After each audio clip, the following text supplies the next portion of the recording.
O sermão a seguir foi pregado por João Calvino em 1555 e é o sexto de uma série de 17 sermões.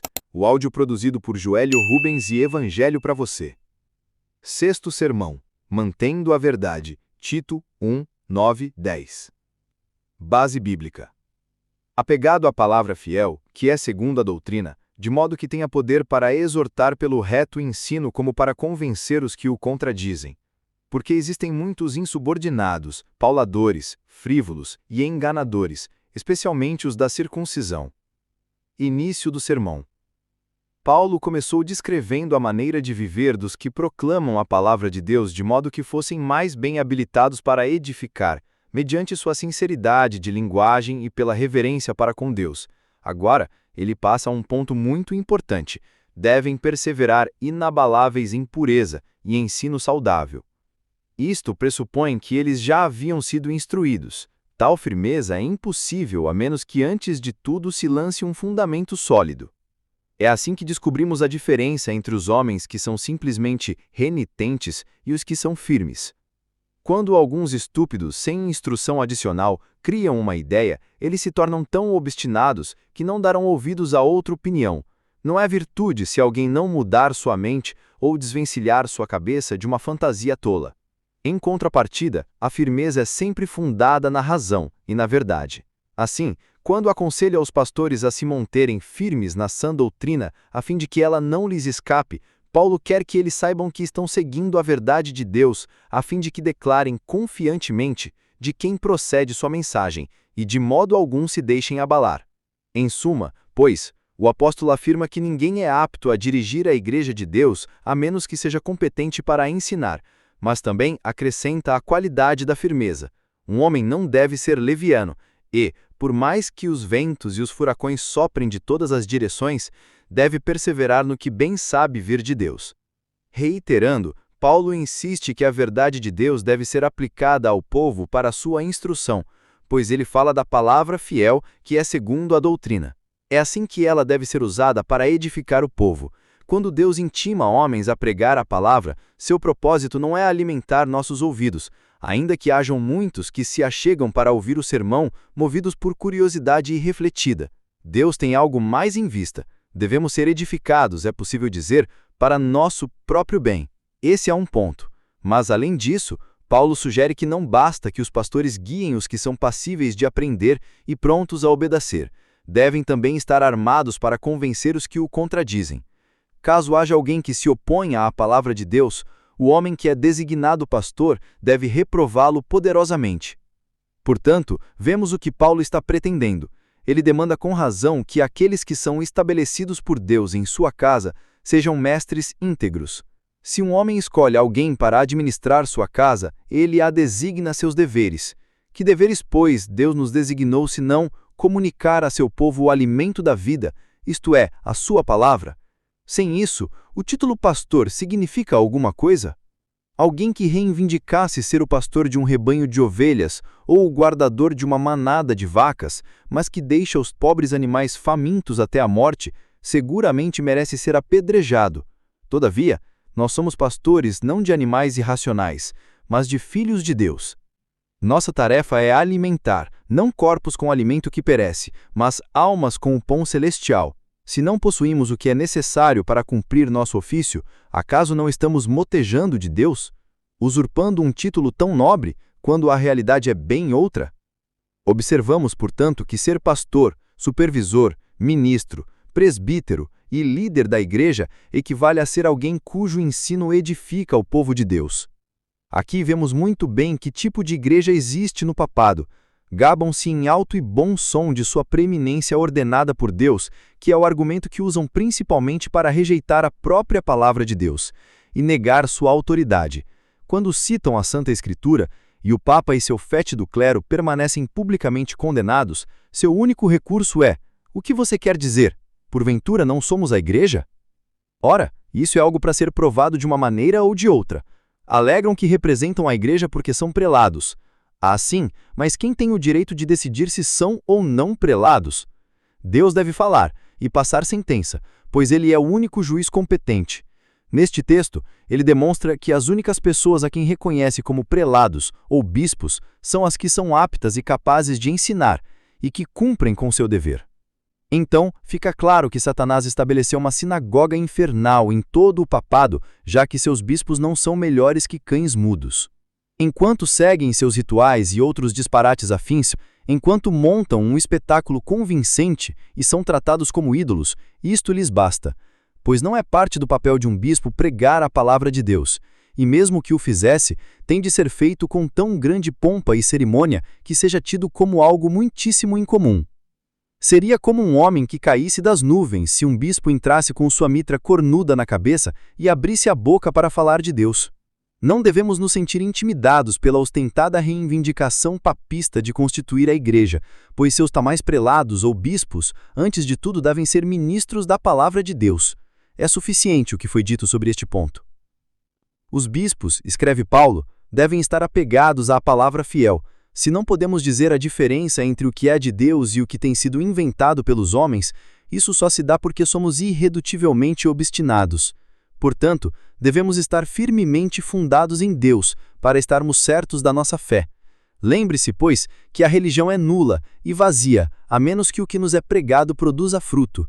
Isto é, não devemos nutrir dúvida de que vem de Deus e que é nisso que reside nossa certeza. Aqui, mais uma vez, observamos entre os papistas a pior confusão possível. Esperar que nos ensinem a palavra de Deus é fora de questão.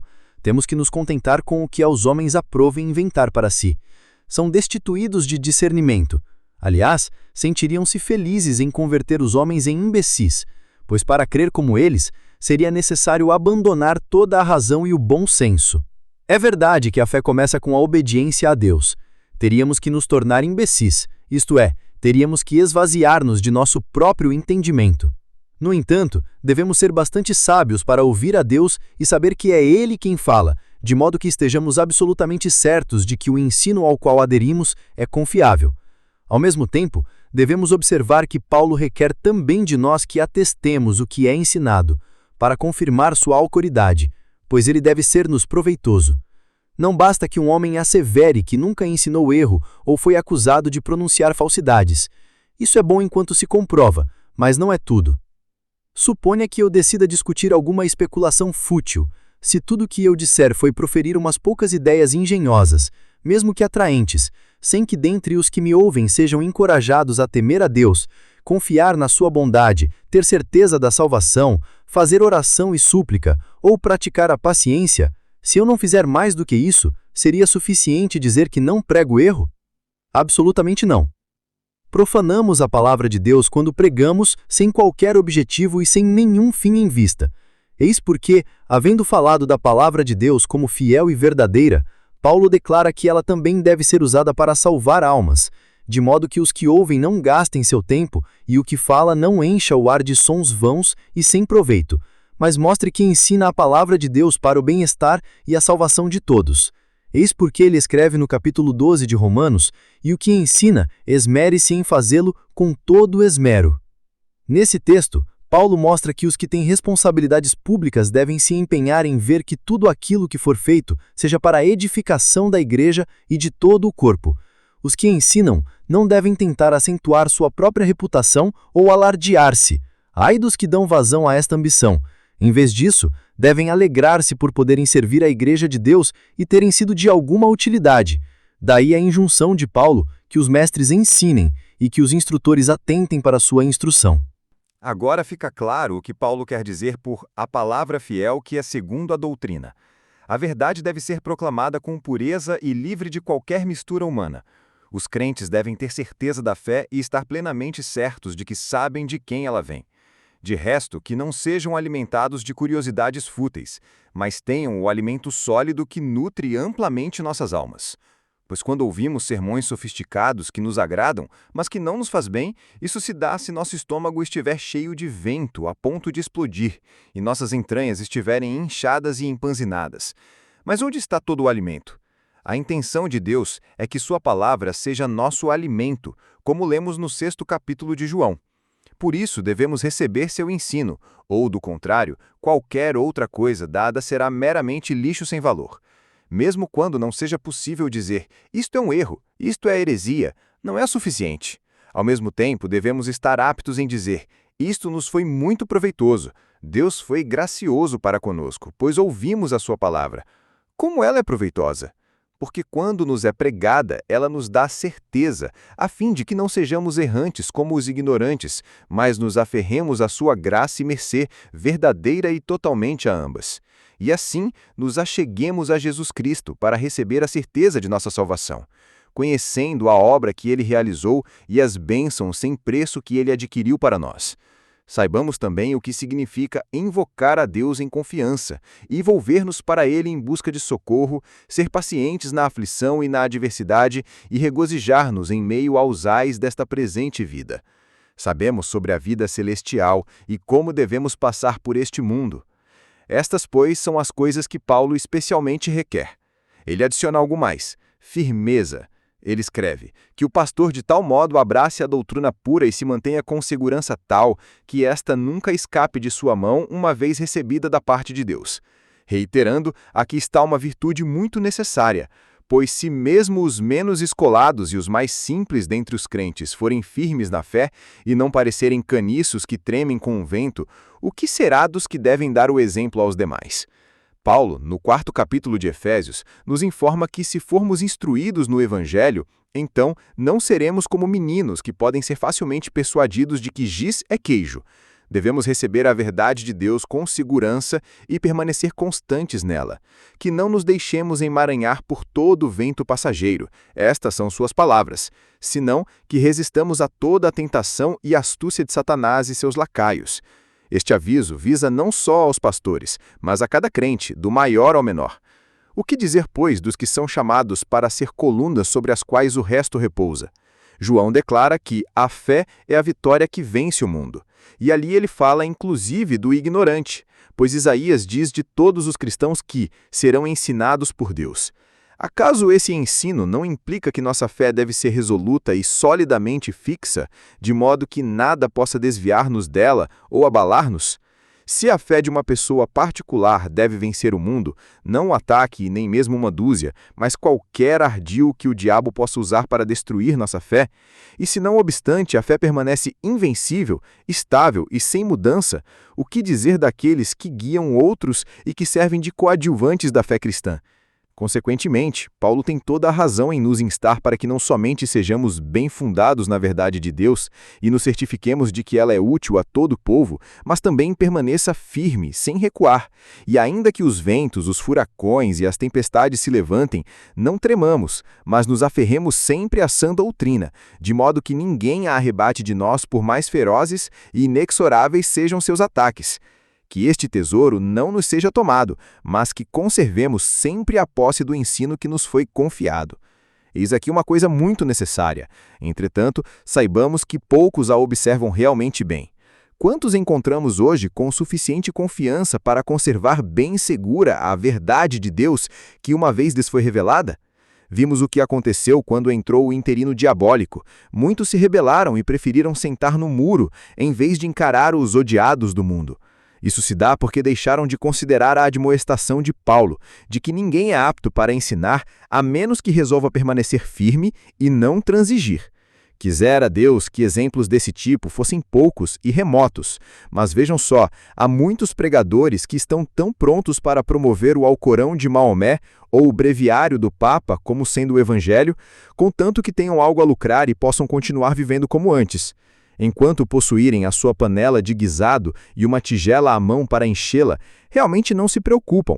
Alegam que creem na reforma evangélica, mas são instrumentos de aluguel, menos dignos ainda do que os animais irracionais. São alcuveiteiros, sempre mudando a sua aparência e desatentos do que o povo diz. É suficiente que desfrutem do favor dos homens. Portanto, tais pessoas são uma praga dupla, pois com ela ou sem ela não podem escapar ao tribunal daquele que já passou sobre as suas cabeças a sentença de condenação. Seja como for, de nossa parte, devemos determinar continuar, pois temos a incumbência da parte de Deus de sustentar a verdade e defendê-la contra todos os ataques, por mais que o mundo nos se oponha. E assim, Jeremias foi enviado sob esta condição: pelejarão contra ti, mas não prevalecerão. Por quê? porque sou contigo, diz o Senhor, para te livrar. Isso foi dito primeiramente a Jeremias, mas a intenção de Deus é dar-nos isto, em sua pessoa, uma norma, para mostrar-nos o que fazer. A seguir, retornemos ao que Paulo diz sobre como o ensino deve ser aplicado. Devemos exortar os que se contentam com viver tranquilamente e repreender os que contradizem. Sabemos que um bom pastor usará uma linguagem suave e agradável quando reúne seu rebanho. Daí, Jesus Cristo dizer que suas ovelhas ouvem sua voz e facilmente a distinguem da voz de um estranho, de modo que se reúnem sob seu cajado. Mas não é bom que um pastor só chame suas ovelhas e as ajunte, mas deve ter uma voz temível que afugente os lobos e triladrões.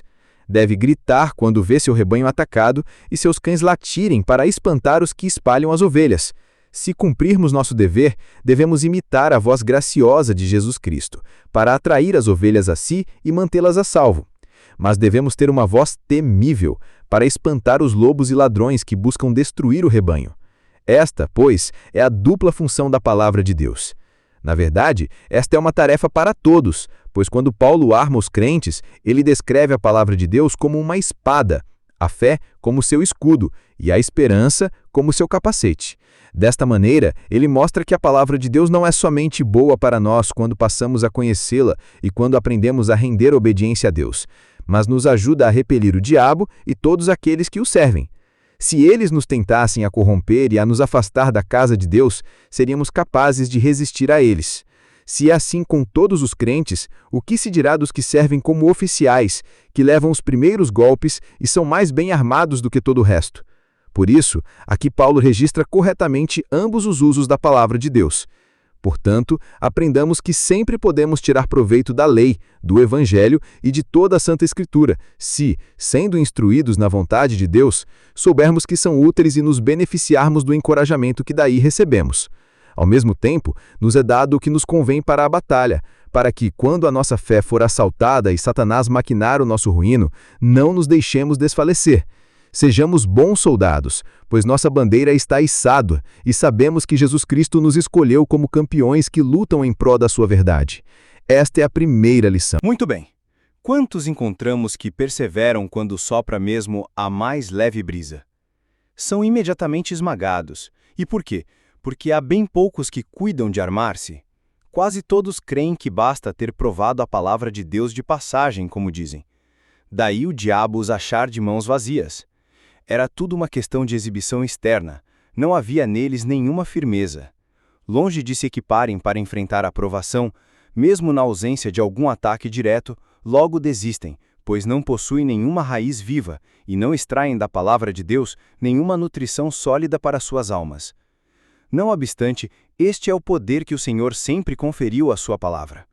No último dia, é bem possível que Ele nos repreenda por havermos feito tão pouco uso dela, se não formos bem instruídos como deveríamos ser, nem tão bem armados para resistirmos todos os estratagemas, erros e males que Satanás emprega para desviar-nos da vereda da salvação. Portanto, concluímos que a falha é nossa se realmente não tivermos certeza do que temos de fazer, pois isso equivale a profanar a verdade de Deus. Aqui vemos ainda quão terrivelmente os papistas blasfemam quando comparam a Santa Escritura com um nariz de cera que não pode prover nenhuma certeza de fé. Pois, se a palavra de Deus não tivesse poder para assegurar-nos do que é necessário para a nossa salvação, Paulo jamais teria falado nesses termos. Por isso, devemos admitir o que Deus tem dito para guiar-nos e, assim, assegurar-nos de que não podemos errar nem extraviar-nos. Isso é suficiente para esse ponto. Aprendamos melhor que antes a esquivar-nos de todos os assaltos, pois a palavra de Deus é nossa espada espiritual. Quanto virmos o Evangelho enfrentar ataques de todos os lados, oremos para que Deus nos fortaleça e cada um de nós se equipe com as armas que Deus supre, de modo que não sejamos tomados desprevenidos. Recordemos bem que seremos envergonhados se nos acharmos despojados da armadura. Deus nos tem dado os meios, provendo-nos para que de nossa parte tenhamos suficiente cuidado. Acima de tudo, aqueles cuja tarefa é declarar a palavra de Deus se assegurem de que ensinem e exortem pelo uso da sã doutrina. Pois Paulo não se contenta em falar de ensino.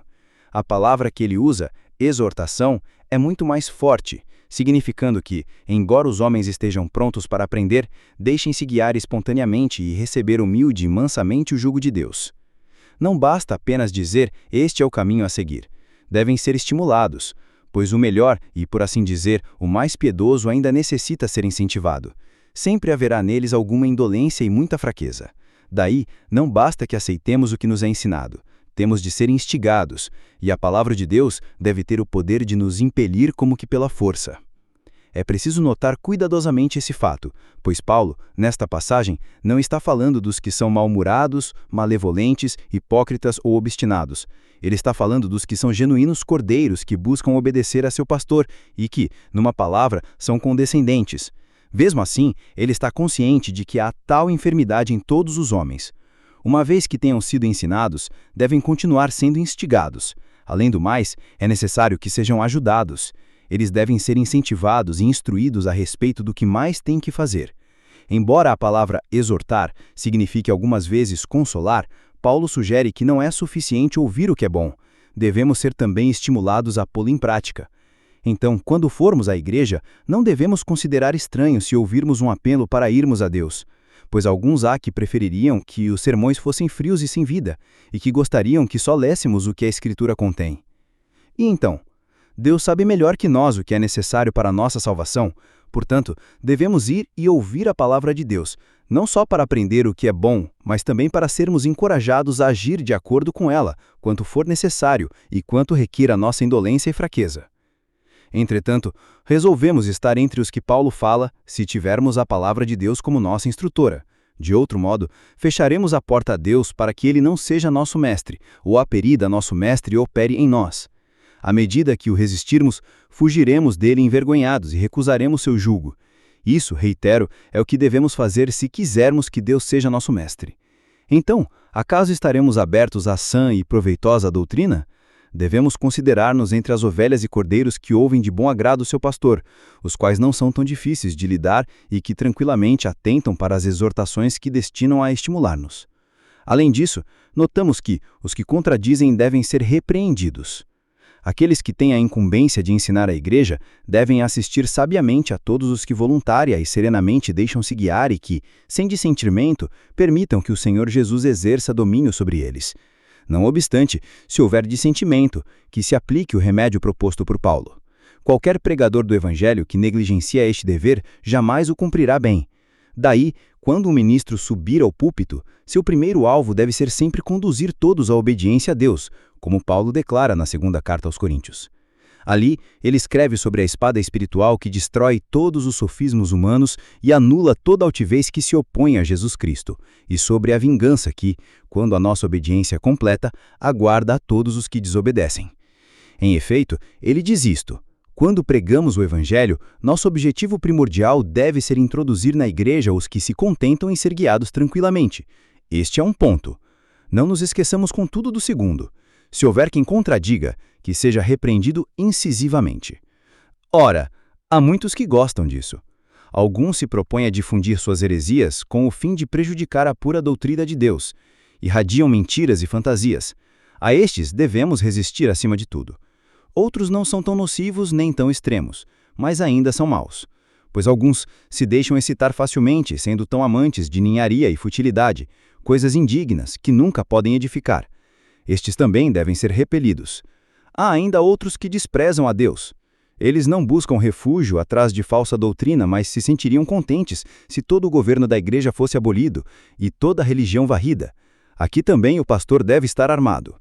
Quando os homens são dissolutos e dados a todo tipo de mal, se não permitirmos nenhuma corrupção e nos recusarmos a nos acomodar, então se ajuntarão e traçarão planos diabólicos a fim de destruir toda a disciplina e ordem.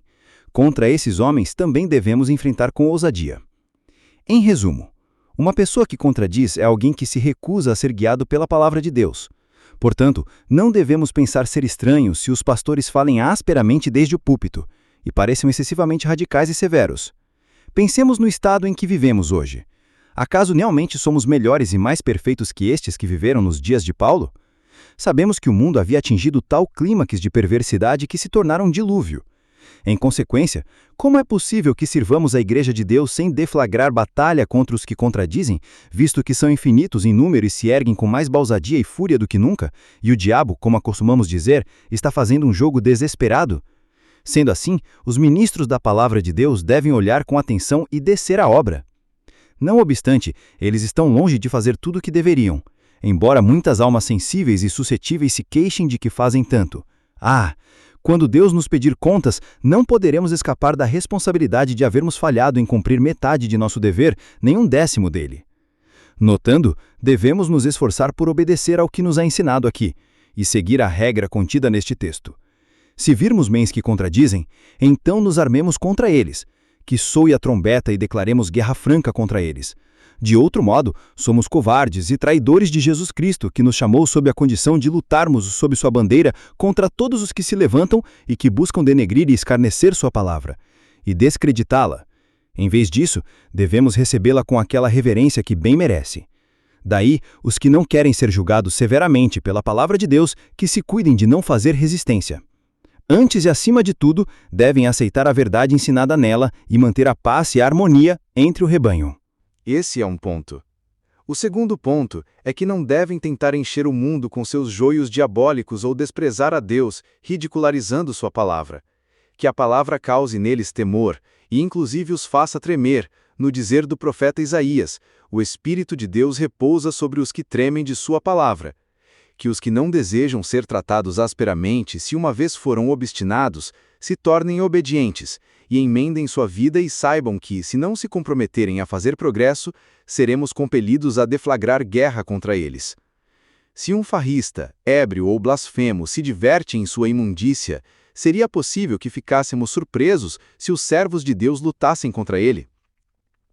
Imaginemos uma vila onde um agricultor é contratado a velar pelos campos e vinhas do proprietário. Ele vê ladrões que surgem para roubar, mas finge que nada está errado, e se fecha em sua casa, agindo como se fosse cego. Porventura ele não seria cúmplice dos ladrões? Pior ainda, mais que criminoso, porque a ele foram confiados os pertences do proprietário, enquanto não a outros?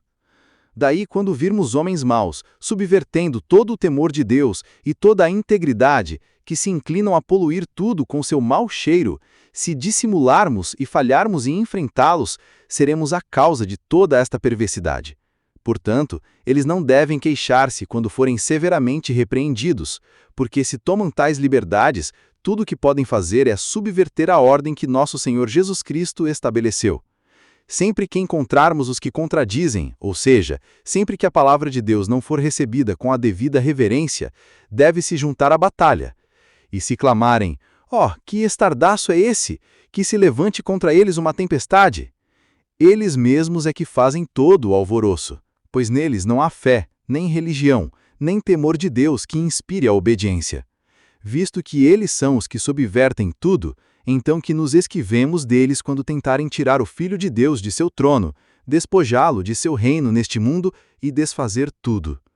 Enquanto Paulo dirige expressamente suas observações aos ministros da palavra de Deus, há aqui uma regra para todos os cristãos: que movamos batalha contra todos os inimigos de Deus. Se tivermos ciência de que escarnecem de Deus e que tentam subverter e arruinar tudo, se Satanás tem falsos mestres que torcem a pura verdade, se há pessoas indisciplinadas que marcham para semear confusão e impedir Deus de ser servido e honrado, não neguemos nosso compromisso a Jesus Cristo, mas nos armemos contra eles e usemos as armas da palavra de Deus para rechaçá-los. Naturalmente, vivamos pacificamente com todos o quanto nos for possível. Paulo mesmo faz essa exceção, pois ele pôde ver que, neste mundo, não podemos viver sem nos opormos aos perversos e que, em qualquer caso, ser seu inimigo. Ai de nós se formos pacíficos para com os que claramente deflagram guerra contra Deus. Acaso isso não significa tramar vil e traiçoeiramente em favor dos inimigos de nosso rei? Portanto, lemos no Salmo 15 que Deus conta como membros da sua igreja os que odeiam os malfeitores, porém amam e reverenciam os retos. Pois, que tipo de pessoas somos se não tratarmos com carinho a verdade e odiarmos o mal? É isso que esta passagem tem para nos ensinar.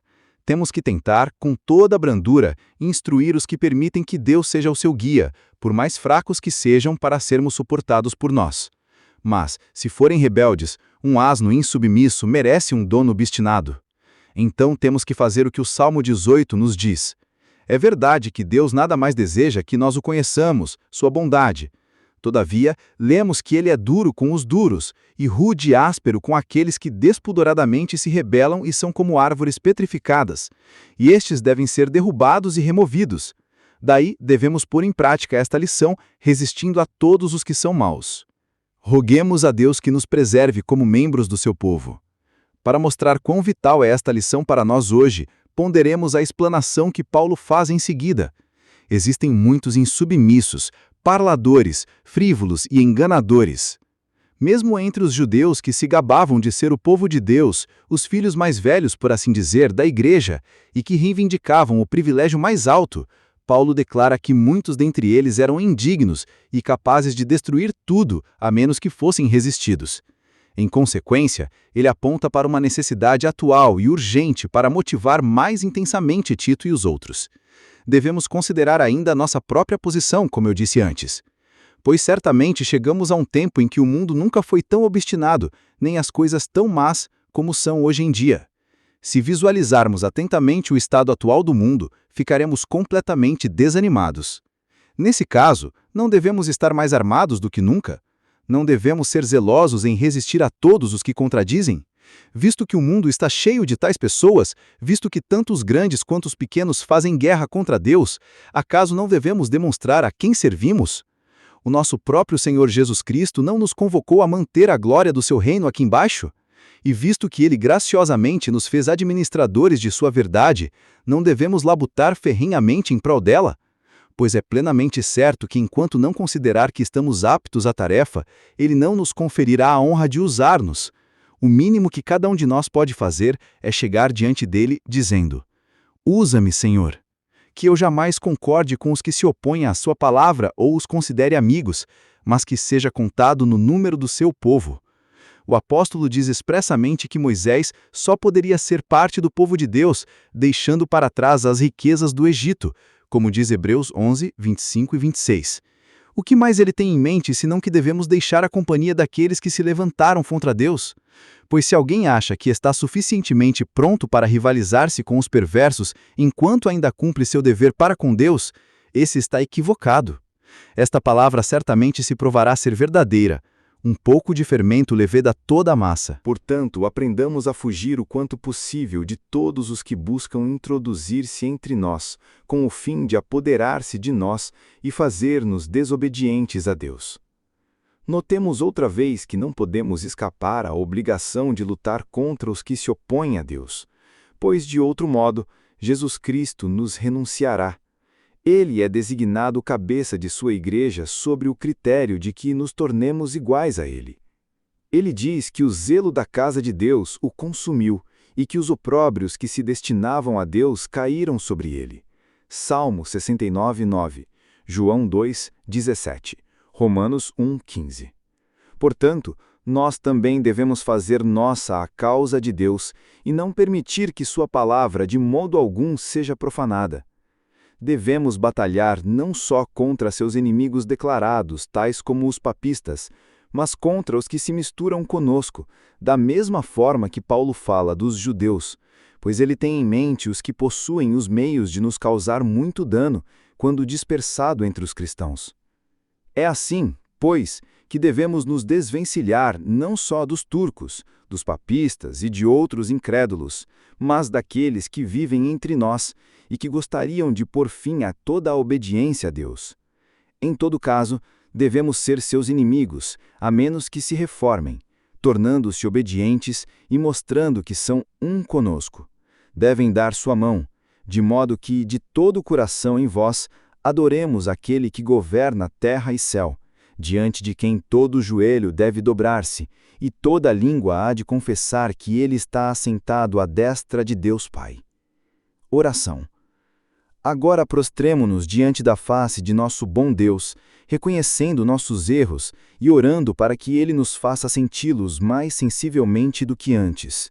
Que todos nós, ao mesmo tempo, sejamos alimentados e nutridos pelo alimento de sua palavra, E visto que todos necessitamos tornar-nos fortes, cada um de nós se esforce por receber a graça que ele oferece, a fim de que escapemos dos ataques de todos os que contradizem e que diariamente se opõem à sua doutrina. Batalhemos contra nós mesmos, pois nossa natureza é tal que nos faz insurgir contra Deus, seu culto e sua justa lei.